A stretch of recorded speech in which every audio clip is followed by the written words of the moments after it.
সকালে উঠেই দেখলাম আমাদের কুমড়ো গাছে দুটো কুমড়ো ফুল ফুটেছে। তো ভাবলাম একটু কুমড়ো ফুলের বড়া করা যাক। তো তারপরে মাথায় একটা খেয়াল আসলো যে বাড়িতে তো 15-16 জন মেম্বার, শুধু দুটো ফুলের বড়া করলে তো কাউকেই দেওয়া যাবে না। তাই জন্য একটু বেগুন আর একটু আলু তার সাথে কেটে নিয়েছি।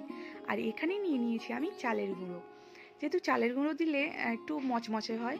আর এখানে নিয়ে নিয়েছি বেসন, লঙ্কার গুঁড়ো, হলুদ গুঁড়ো, নুন, চিনি আর জিরে। চিনিটা আমি সব জিনিসেই দিই, যেহেতু একটা টেস্টের ব্যাপার থাকে, তো চিনিটা আমার বেশ ভালোই লাগে। তো এখানে এইরকম ঘনত্বে আমি বেসনটাকে মিশিয়ে নিয়েছি জল দিয়ে। আর এবার আস্তে আস্তে করে এক একটা আলু, বেগুন, কুমড়ো ফুল এই নিয়ে ভাজতে শুরু করে দিয়েছিলাম। সবাই ভালোও বলছিল। আমার মেয়েকে যখন জিজ্ঞাসা করছিলাম কেমন হয়েছে মা, ও বলছে ইপ্পি ইপ্পি।